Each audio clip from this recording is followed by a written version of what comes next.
नमस्कार, मैं हूं सुशील बहुगुणा। गोवा से एक बड़ी खबर आ रही है और सूत्र बता रहे हैं कि कांग्रेस के विधायकों में अब फूट वहां हो सकती है। कांग्रेस के कुछ विधायक बीजेपी के संपर्क में बताए जा रहे हैं और ये भी कुछ सूत्र कह रहे हैं कि 5 विधायक कांग्रेस के इस्तीफा देकर बीजेपी के टिकट पर चुनाव लड़ने तक को तैयार हैं।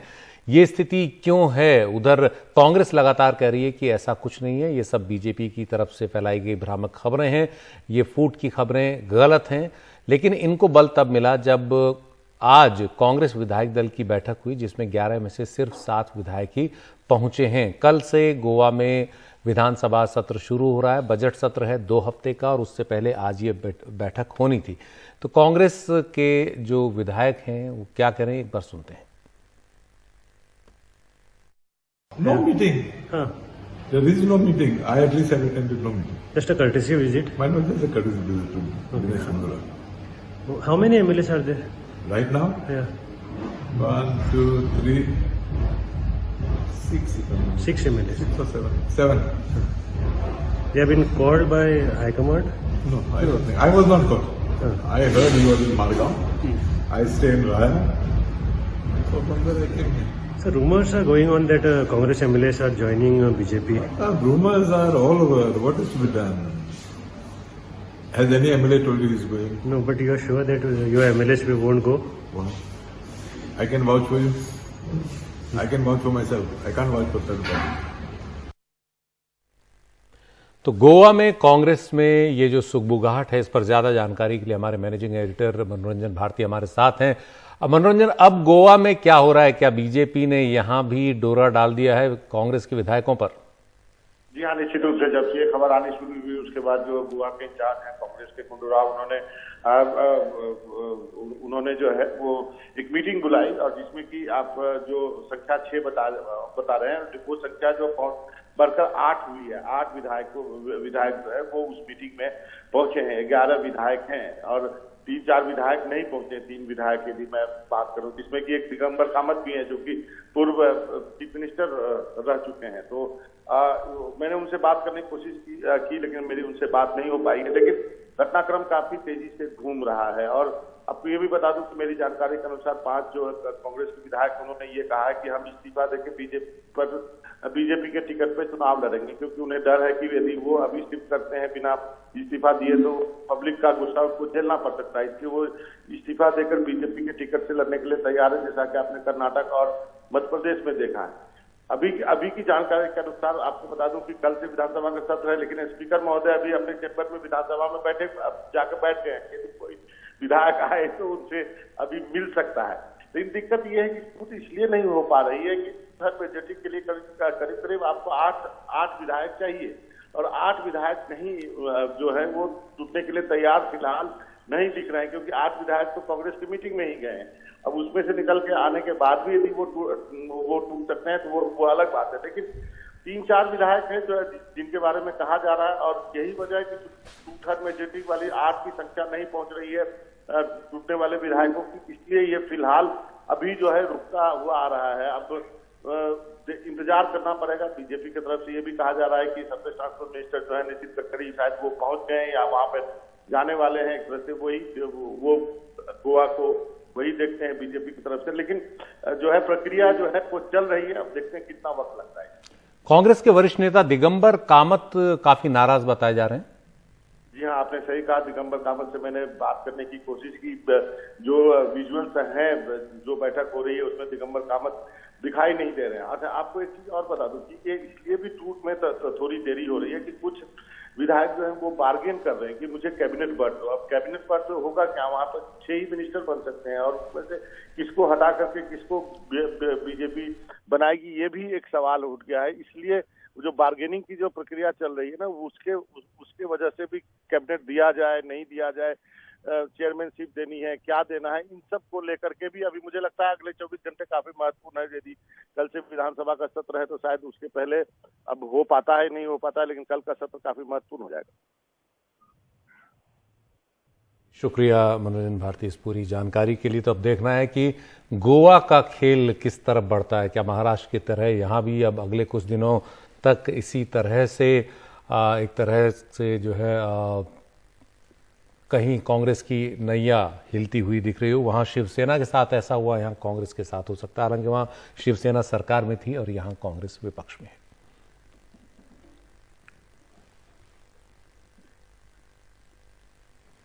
खबर महाराष्ट्र से। महाराष्ट्र के पूर्व डिप्टी स्पीकर ने सुप्रीम कोर्ट में जवाब दाखिल किया है और कल इस मसले पर सुनवाई है। एकनाथ शिंदे गुट की याचिका का विरोध पूर्व डिप्टी स्पीकर ने इसमें किया है और कहा है कि अयोग्यता कार्रवाई जब तक पूरी होती है तब तक शिंदे गुट को सदन से निलंबित किया जाए। ये भी कहा कि अयोग्यता कार्रवाई पूरी होने तक बागी विधायकों के विधानसभा में प्रवेश और सदन की कार्रवाई में हिस्सा लेने से रोका जाए। हालांकि सभी जानते हैं कि जो भी बागी विधायक हैं वो तो अब एक अलग सरकार बना चुके हैं एकनाथ शिंदे के नेतृत्व में, क्योंकि उनके पास 2/3 से ज्यादा बहुमत था।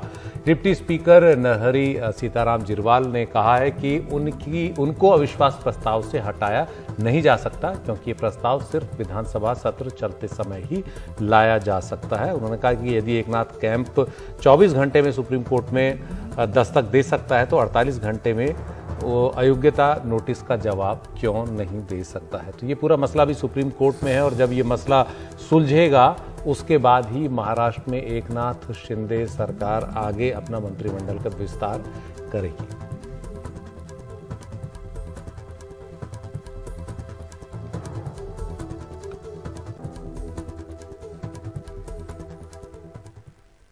और अब खबर श्रीलंका से जुड़ी।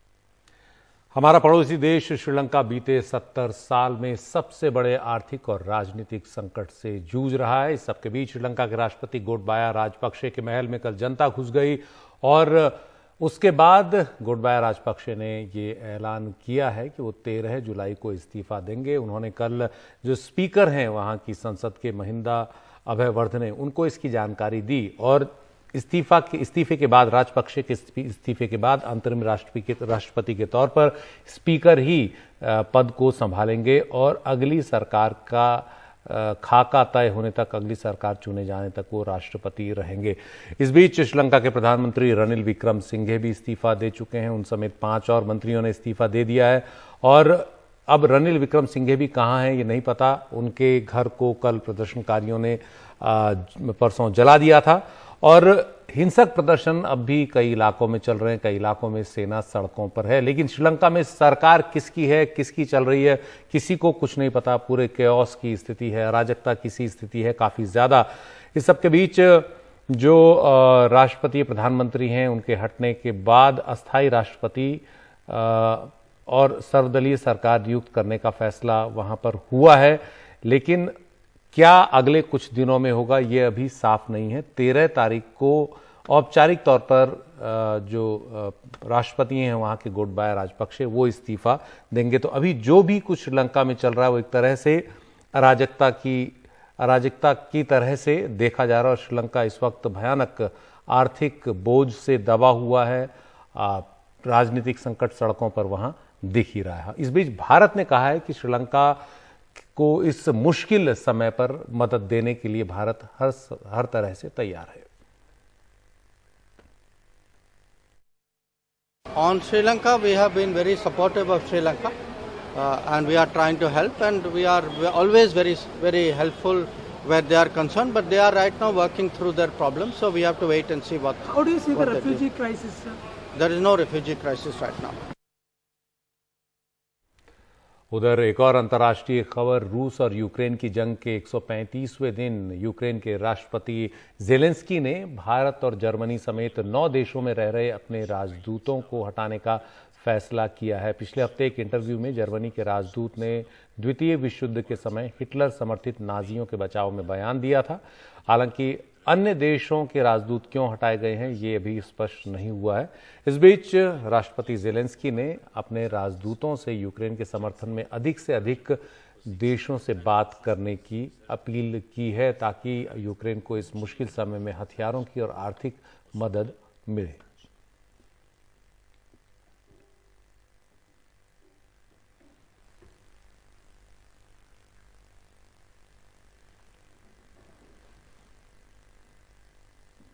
और अब खबर दक्षिण अफ्रीका के जोहानिसबर्ग से। यहां एक बार में ताबड़तोड़ फायरिंग हुई है और इस फायरिंग में 14 लोगों की मौत हो गई है। यहां के सोवेटो इलाके में ये टाउनशिप में एक घटना हुई जिसमें कि एक बार में अंधाधुंध फायरिंग की एक शख्स ने और 14 लोग मारे गए, कई लोग बुरी तरह से जख्मी हुए हैं।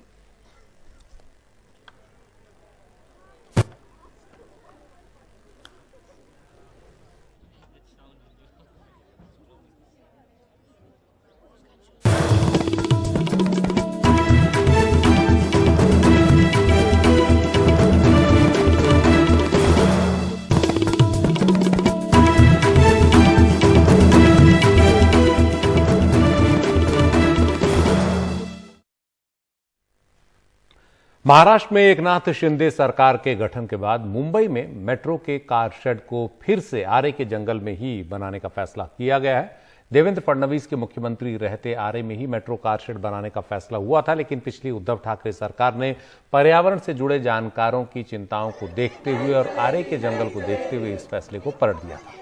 लेकिन अब फिर जब आरे में कार शेड बनाने का फैसला हो गया है तो इसके खिलाफ विरोध प्रदर्शन तेज हो गए हैं। शिवसेना का उद्धव ठाकरे गुट भी इन प्रदर्शनों में शामिल है। लोगों का कहना है, पर्यावरण के जानकारों का कहना है कि मेट्रो कार शेड बनाने से जंगल कटेगा, पेड़ कटेंगे और उसे बचाने के लिए मेट्रो शेड कहीं और बनाया जाए, यहां न बने।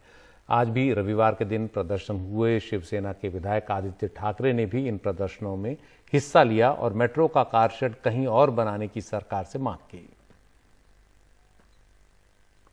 आरे की जो लड़ाई है ये मुंबई के लिए लड़ाई है, बायोडायवर्सिटी की लड़ाई है, ये हमारे देश की जो जान है, जंगल फॉरेस्ट, उसके लिए लड़ाई है। जब हम सरकार में थे, जब महाविकास आघाड़ी की सरकार थी, तो इसी आरे में हमने 808 एकड़ इसे फॉरेस्ट करके घोषित किया, जंगल करके घोषित किया। जो हमारे आदिवासी बांधव है उनके भी जो सारे यहाँ रहने की जगह है उसे भी हमने प्रोटेक्ट किए थे। और अगर आप देखें जो रास्ते हैं उसे जब कंक्रीटाइजेशन हम कर रहे थे, एक भी पेड़ तोड़ा नहीं है। और कारशेड के लिए तो हर रात को तो कारशेड में जाती नहीं गाड़ी, 3-4 महीने में एक बार मेंटेनेंस के लिए जाती है। तो आरे के जो कारशेड है अगर कंजर्मार्ग लेके गए तो लोगों की भी बचत होगी, पैसे की बचत होगी और इस जंगल भी बचाया जाएगा। महाराष्ट्र में नई सरकार की स्थापना होने के बाद जो पहला ऐलान किया गया कैबिनेट में वो ये किया गया कि एक बार फिर से जो रुके हुए प्रोजेक्ट्स हैं जिसमें आरे में कारशेड बनाना हो या बुलेट ट्रेन प्रोजेक्ट हो, वो एक बार फिर से शुरू होगा।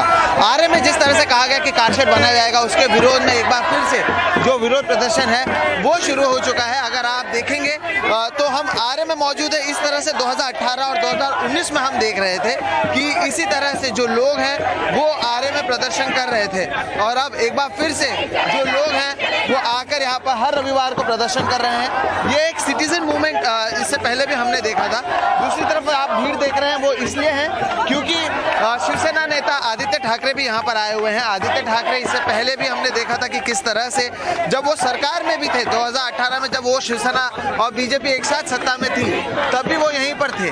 और उसके बाद एक बार फिर से अब क्योंकि आरे को कहा गया कि वहाँ पर कारशेड बनेगा तो आदित्य ठाकरे एक बार फिर से पहुंचे हैं। लेकिन वहीं दूसरी ओर जो प्रदर्शनकारी हैं उनकी ओर से यहाँ पर प्रदर्शन किया जा रहा है। इसी तरह से हमने हर रविवार को शुरू हो गया है कि प्रदर्शन है वो यहाँ पर किया जा रहा है। इससे पहले भी हमने देखा है कि पहले जब इसे जंगल घोषित नहीं किया गया था तब भी इसी तरह से हो रहा था और एक बार फिर से यहाँ पर विरोध प्रदर्शन शुरू है और सरकार के खिलाफ प्रदर्शन किया जा रहा है। तो इस तरह से जरूर चीजें हो रही हैं और प्रदर्शन किया जा रहा है और एक बार फिर से सरकार के खिलाफ प्रदर्शन किया जा रहा है और मांग किया जा रहा है कि किस तरह से आरे के बाहर इस यहाँ से चीजों को ले जाएगा। तो इस तरह से कई सारी चीजें यहाँ पर जो प्रदर्शन है वो एक बार फिर से शुरू है। मुंबई और आरे को बचाने की बात की जा रही है और एक बार फिर से हर रविवार को प्रदर्शन मुंबई में किए जा रहे हैं। मुंबई से कैमरा पर्सन राजेंद्र दयालकर के साथ सोहित मिश्रा, एनडीटीवी इंडिया। हरियाणा कांग्रेस में बागी तेवर अपनाए कांग्रेस के विधायक कुलदीप बिश्नोई क्या बीजेपी में जाएंगे? ये अटकलें काफी समय से चल रही हैं, लेकिन इन्हें आज और बल मिला जब दिल्ली में बीजेपी अध्यक्ष जेपी नड्डा और गृह मंत्री अमित शाह से मिलने के लिए कुलदीप बिश्नोई पहुंचे हैं और इसके बाद उनके बीजेपी में शामिल होने की खबरें गर्मा गई हैं। मुलाकात काफ़ी अहम मानी जा रही है। आपको बता दें, जो राज्यसभा चुनाव हुए थे हाल में, उसमें कांग्रेस के उम्मीदवार अजय माकन के खिलाफ कुलदीप बिश्नोई ने वोट दिया था और उन्होंने कहा था कि मैं अपनी अंतरात्मा की आवाज़ सुनूंगा। उन्होंने राज्यसभा के लिए निर्दलीय उम्मीदवार कार्तिकेय शर्मा को वोट दिया था और तब से ही उनके बीजेपी में शामिल होने की अटकलें चल रही हैं। अब देखना है कि कब ये अटकलें सच साबित होती हैं।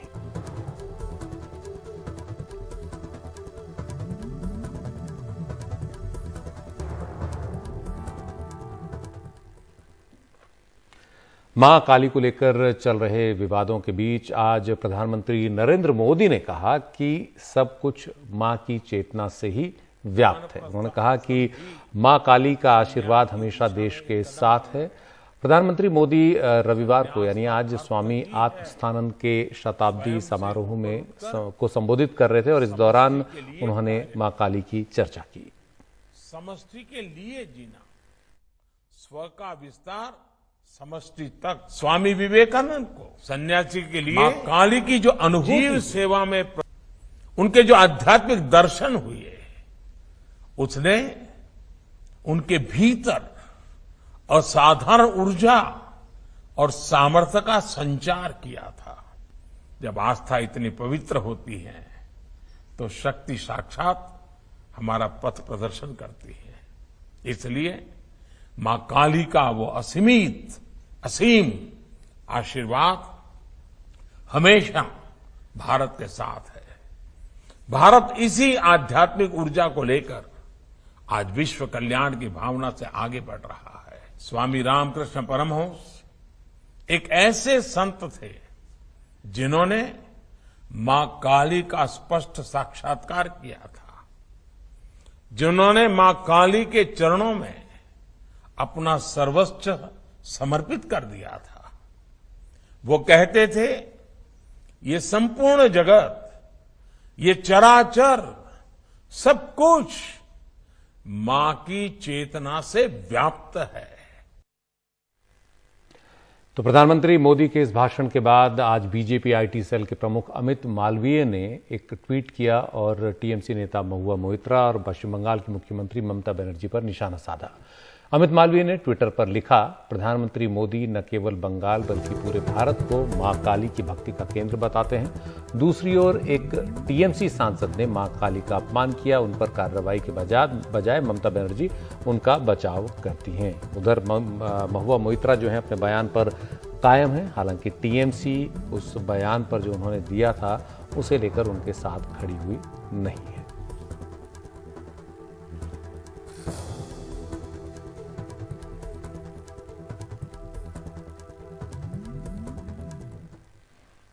पंजाब के जाने माने गायक रहे सिद्धू मूसेवाला के हत्याकांड से जुड़ी एक और खबर सामने आई है। जांच एजेंसियों को जानकारी मिली है कि इस हत्याकांड का एक मास्टरमाइंड गोल्डी बरार कनाडा में अंडरग्राउंड हो गए हैं। उसकी जगह पर एक डमी गोल्डी बरार यानी कोई और व्यक्ति गोल्डी बरार बनकर फिलहाल उसका काम संभाल रहा है और अपने गुर्गों को उसके नाम पर आदेश दे रहा है। सिद्धू मूसेवाला हत्याकांड की साजिश में शामिल एक खास नाम है गोल्डी बरार, जो कनाडा से गैंग ऑपरेट करता है। जांच एजेंसियां उसकी तलाश में हैं, लेकिन पता चला है कि वो कनाडा में अंडरग्राउंड हो गया है। 29 मई को सिद्धू मूसेवाला की हत्या के 15 दिन बाद से ही वो गायब है। जानकार इसकी 2 वजह बता रहे हैं। पहला, गोल्डी को डर है कि कहीं विरोधी गैंग उसे मार न दे, और दूसरा कि कहीं कनाडा में सुरक्षा एजेंसियां उस तक न पहुंच जाएं। हालात ये हैं कि गोल्डी बरार से मिलती जुलती शक्ल वाले लोगों या गोल्डी नाम के लोगों को विदेश में पीटा जा रहा है। कनाडा में ऐसी कुछ घटनाएं हुई हैं। सूत्रों के मुताबिक गोल्डी बरार ने अपने सभी मोबाइल नंबर बंद कर दिए हैं। अब दुबई और कनाडा में उसका काम डमी गोल्डी बरार संभाल रहे हैं, जो गोल्डी की आवाज में ही गैंग के लोगों से बात करते हैं। गोल्डी बरार के खिलाफ पहले ही इंटरपोल से रेड कॉर्नर नोटिस जारी हो चुका है। अब हर तरफ से उसकी मुश्किलें बढ़ रही हैं। हालांकि जांच एजेंसियों का उस तक पहुंचना आसान नहीं है। नई दिल्ली से कैमरामैन अशोक महाले के साथ मैं मुकेश सिंह, एनडीटीवी इंडिया।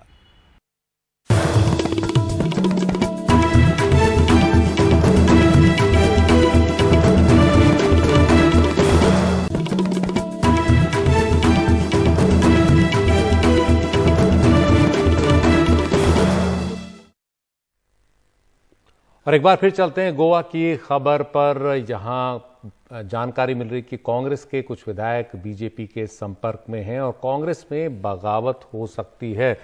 कल जो है वहाँ गोवा विधानसभा में बजट सत्र शुरू होना है। बीजेपी की वहाँ सरकार है, लेकिन अब वहाँ जो विपक्षी कांग्रेस है उसमें टूट की खबरें आ सकती हैं। हमारे मैनेजिंग एडिटर मनोरंजन भारती हमारे साथ हैं। क्या और जानकारी मिली है मनोरंजन इस पूरे विवाद में?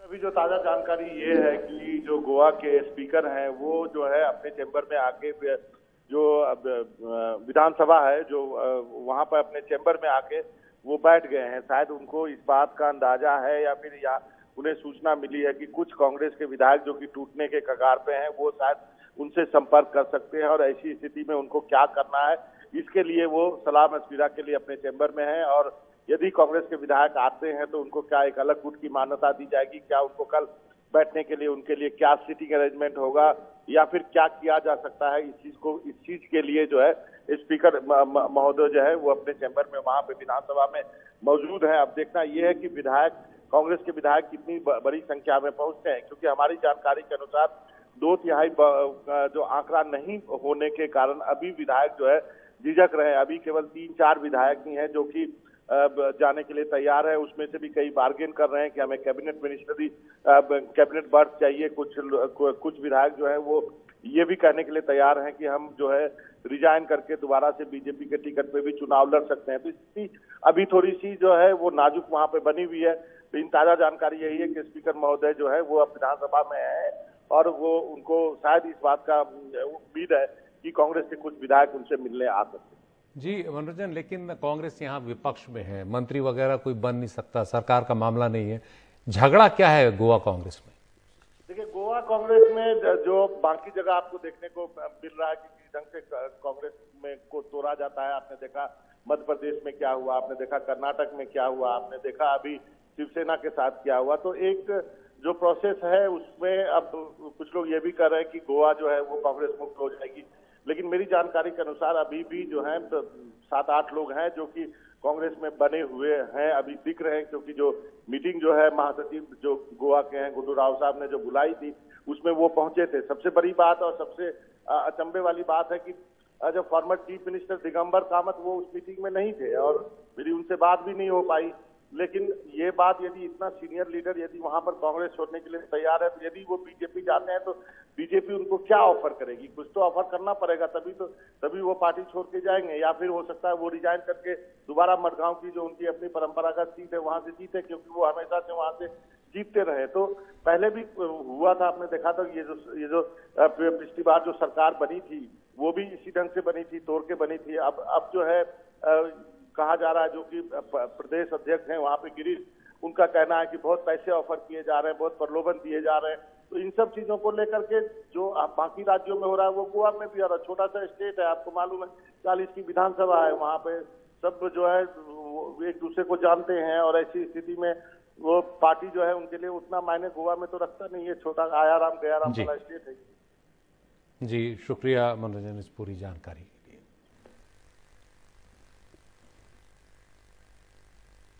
और अब खबर महाराष्ट्र से। सुप्रीम कोर्ट में महाराष्ट्र का मसला आना है कल और डिप्टी स्पीकर ने सुप्रीम कोर्ट में अपना जवाब दाखिल किया है। सुनवाई से पहले उन्होंने हलफनामा दाखिल कर कहा है कि बागी विधायकों के खिलाफ अयोग्यता की जो कार्रवाई उन्होंने की वो वैध थी, जो उनको नोटिस दिया था कि क्यों ना उनकी विधायक की जो है उससे उनको हटा दिया जाए। और ये भी कहा कि नोटिस तभी दिया जाता है जब विधानसभा सत्र में हो। उन्होंने कहा कि उन्हें हटाने का जो नोटिस मिला है। हमारे साथ हमारे सहयोगी आशीष भार्गव हैं। आशीष, क्या है इस हलफनामे में विस्तार से जानकारी? देखिए, ये एकनाथ शिंदे जो कैंप ने अचानक सुप्रीम कोर्ट में अर्जी दी थी और उसके बाद नोटिस जारी किया था 27 जून को सुप्रीम कोर्ट ने, बागी विधायकों के खिलाफ अयोग्यता की कार्रवाई डिप्टी स्पीकर ने शुरू की थी। शिवसेना के विप की एप्लीकेशन पर कि इनको डिस्क्वालिफाई किया जाए क्योंकि इन्होंने पार्टी की लाइन से बाहर जाकर काम किया और वो पार्टी की मीटिंग में शामिल नहीं हुए हैं। लेकिन इसके बाद शिंदे ग्रुप सुप्रीम कोर्ट पहुंचा था और सुप्रीम कोर्ट ने 12 जुलाई तक यानी परसों तक अयोग्यता की कार्रवाई पर आगे जवाब दाखिल करने के लिए टाइम दे दिया था क्योंकि 48 घंटे सिर्फ दिए गए थे डिप्टी स्पीकर के द्वारा। तो नोटिस जारी किया था, अब जवाब दाखिल किया। उन्होंने कहा है कि जो शिंदे कैंप कह रहा है कि अवैध इलीगल तरीके से, मनमाने तरीके से, असंवैधानिक तरीके से स्पीकर ने उनको नोटिस जारी किए हैं अयोग्यता के, वो बिल्कुल गलत बात है शिंदे ग्रुप की और वो पूरी तरह वैध है, अपने अधिकार क्षेत्र में है। संविधान ने जो उनको अधिकार दिया क्योंकि वो मास्टर ऑफ हाउस है, सदन के वो नेता हैं और उन्होंने सही तरीके से अयोग्यता की कार्रवाई शुरू की है। उन्होंने ये भी वकालत की है कि 48 घंटे का समय उन्होंने दिया था जवाब देने के लिए बागी विधायकों को, लेकिन 24 घंटे के भीतर वो सुप्रीम कोर्ट तो पहुंच गए। 48 घंटे के भीतर उनके पास जवाब देने में उनको क्या दिक्कत थी कि वो उनको क्या गलत नजर आया कि 48 घंटे में वो जवाब दाखिल नहीं करना चाहते थे। इसके अलावा उन्होंने ये भी कहा है कि जो बागी विधायकों ने उनको यानी डिप्टी स्पीकर को हटाने के लिए जो अविश्वास प्रस्ताव नोटिस जारी किया था अविश्वास का, उस पर कार्रवाई नहीं हो सकती थी क्योंकि सदन उस समय सत्र में नहीं था, सदन नहीं चल रहा था और स्पीकर या डिप्टी स्पीकर को तभी हटाया जा सकता है जब सदन की कार्रवाई, विधानसभा की कार्रवाई चल रही है। तो यहाँ पर वकालत की है और अपने जो कार्रवाई थी उसको सही ठहराया है। लेकिन अब काफी देर हो चुकी है सुशील, क्योंकि यहाँ पर मुद्दा अब काफी पेचीदा हो गया है और सुप्रीम कोर्ट ऐसे में कहीं ना कहीं मुझे लगता है कि असहाय नजर आएगा क्योंकि ऐसी स्थिति देश में पहले नहीं हुई। एक ही ग्रुप के दो हिस्से हुए, एक मेजोरिटी और एक माइनॉरिटी। जो मेजोरिटी का हिस्सा था उसने माइनॉरिटी की बात नहीं मानी और बहुमत की अपनी सरकार बना ली। कुछ ज्यादा अगर देखें तो सिर्फ एक शिवसेना, आज भी शिवसेना है और बागी विधायक 39 कह रहे हैं कि वो शिवसेना का ही पार्ट है। तो ऐसे में ये घर की लड़ाई है और इस घर की लड़ाई में सुप्रीम कोर्ट किस हद तक और कैसे दखल दे, ये काफी देखने वाली बात होगी क्योंकि सत्ता वहां पर बदल चुकी है। एक नाथ शिंदे जो विधायक थे वो मुख्यमंत्री बन चुके हैं, बीजेपी जो विपक्ष में थी वो सत्ता में उनके साथ आ चुकी है और ऐसे में स्पीकर बदल चुके हैं, जिनके स्पीकर जिन्होंने कार्रवाई शुरू की थी वो अपने पद पर नहीं है। ऐसे में क्या हो आगे, किस तरीके से कार्रवाई हो, ये काफी दिलचस्प होगा क्योंकि अब संवैधानिक सवाल जो खड़े हुए हैं उनके जवाब इतनी जल्द और इतनी आसानी से तो मिलने वाले नहीं हैं। तो निश्चित तौर पर वक्त का इंतजार करना होगा और सुप्रीम कोर्ट के भी रुख का इंतजार करना होगा क्योंकि जो पहले पिटीशन लेकर यहाँ पर शिंदे ग्रुप आया था वो कहीं ना कहीं कुछ ना कुछ काफी हद तक सफल हुए हैं और जो डिप्टी स्पीकर और शिवसेना यहाँ पर आए थे उनके लिए अभी तक बड़ा झटका है और ऐसे में उनको काफी मशक्कत करनी पड़ेगी इस केस में। जी शुक्रिया आशीष इस पूरी जानकारी के लिए।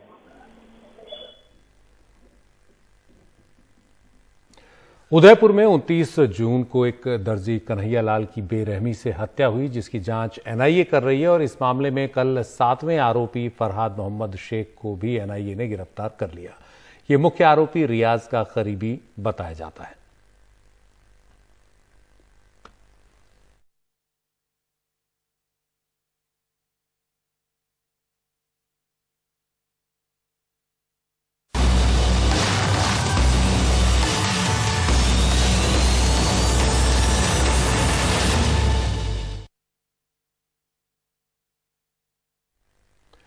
शुक्रवार को जम्मू कश्मीर में अमरनाथ गुफा के पास काफी ज्यादा बारिश हुई ऊपरी पहाड़ी इलाके में, जिसके बाद अमरनाथ गुफा के बगल से बहने वाले एक पहाड़ी नाले में इतनी तेजी से पानी आया कि वहां उसके आसपास जो टेंट थे उनमें रहने वाले लोगों को संभलने का मौका नहीं मिला और इस हादसे में 16 लोगों की मौत हो गई।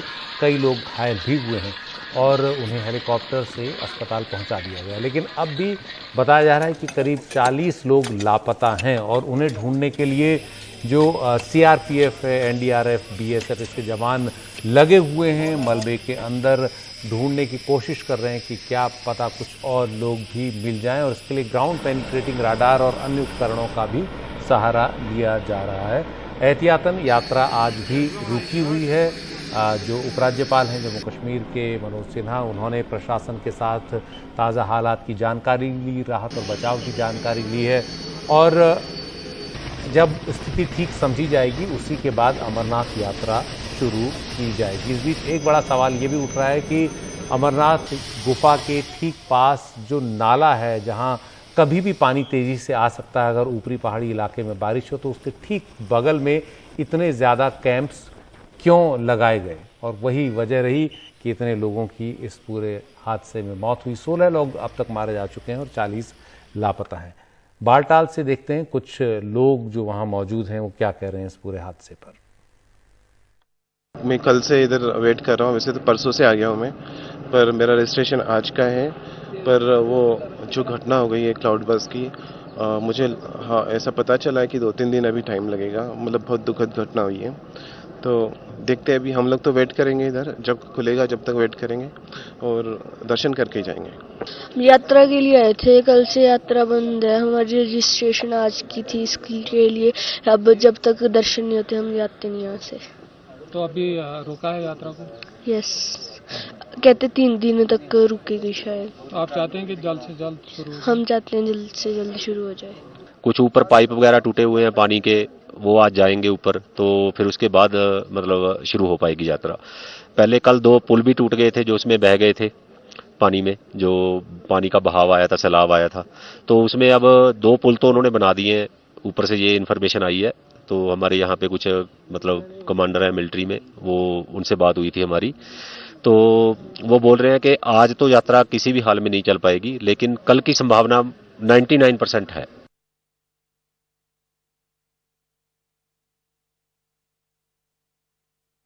और जून के महीने में अमरावती और उदयपुर में जो घटनाएं हुई थी हत्या की, उसके बाद एनडीटीवी से केरल के राज्यपाल आरिफ मोहम्मद खान ने बात की थी और मदरसा से जुड़ी शिक्षा पर कई सवाल उठाए थे। और इसके बाद दिल्ली के पूर्व उपराज्यपाल नजीब जंग ने एनडीटीवी से बात की थी और आरिफ मोहम्मद खान को यूपी के बरवाला के एक मदरसे से जुड़ा बताया था।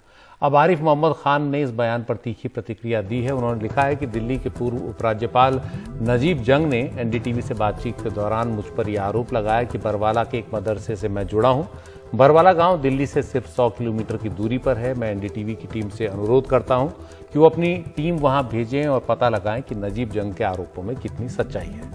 अगर नजीब जंग के आरोपों में सच्चाई निकली तो मैं अपने सार्वजनिक जीवन से संन्यास ले लूंगा और उन्होंने जो आरोप मुझ पर लगाए हैं वो बेबुनियाद साबित हुए तो मैं ये जानना चाहूंगा कि जो मुझ पर झूठे आरोप और दुर्भावनापूर्ण आरोप उन्होंने लगाए हैं उसे लेकर उनके पास क्या सफाई है, वो क्या करेंगे। तो आपको दिखाते हैं कि नजीब जंग जो पूर्व उपराज्यपाल थे दिल्ली के, उन्होंने आरिफ मोहम्मद खान को लेकर कहा क्या था। इसको आरिफ साहब जरा चेक करें। ये कहते हैं कि there is a madrasa in a place called Barwara in Uttar Pradesh and he is involve in the madrasa. तो अब अगर मदरसे में आरिफ साहब कोई दिलचस्पी लेते हैं, वहां की पढ़ाई में दिलचस्पी लेते हैं, तो फिर तो एक विरोधाभास पैदा होता है कि एक तरफ वो मदरसा है, एक तरफ अच्छा मदरसा है, एक तरफ खराब मदरसा है। वो किताब कौन सी आई थी कि I am a good Muslim, I am a bad Muslim, तो ये तो कोई बात नहीं हुई। हिंदुस्तान के मदरसे जो हैं वो पाकिस्तानी मदरसे नहीं है।